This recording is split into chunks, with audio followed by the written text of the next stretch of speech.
something that should have dominion and control over us, but we belong to a realm of light, not of darkness.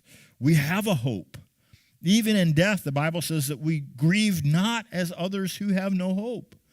So even in the darkest times, as a Christian, you've got a hope and you've got a faith and you've got something that you can anchor to that people without God can't understand. But the devil wants to talk you out of that, to paint a picture so bleak and so desperate that people, they give into it and they can't hardly see the light anymore.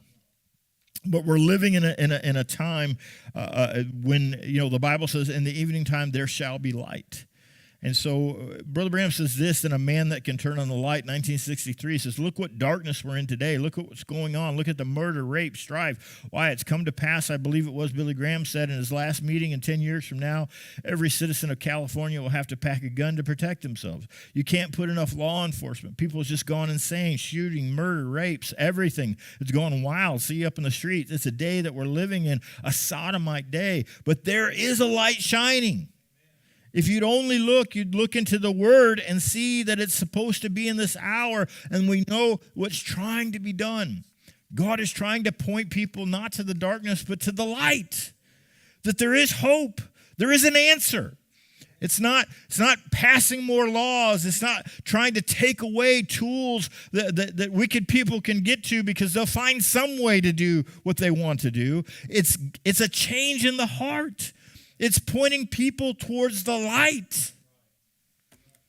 Brother Branham says education is at its end. Juvenile delinquency is at its end. Children, there ain't no hopes for children. They done gone insane. You can't have no education. You can't go down here to school and have a kid with an education.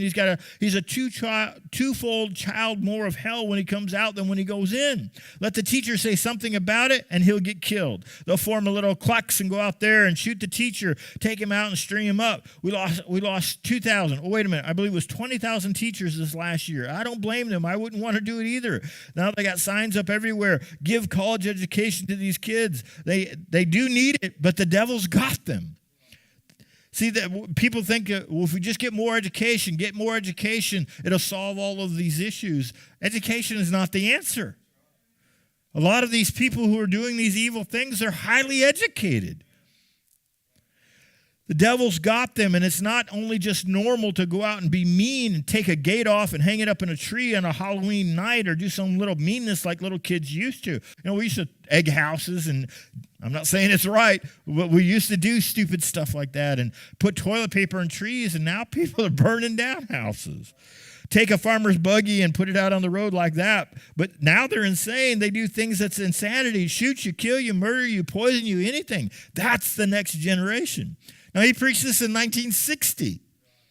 And here we are, a generation is 40 years. We're a generation and a half past that. 60 years later. If that was that generation, we're certainly, we can see the fruits of it now. And so we have this hope, and we have something that we look to, but it's protecting ourselves and armoring ourselves in a day that's so dark that we can withstand the wiles of the devil. We can withstand the mind games. The mind games. Brother Branham says the greatest battle that was ever fought wasn't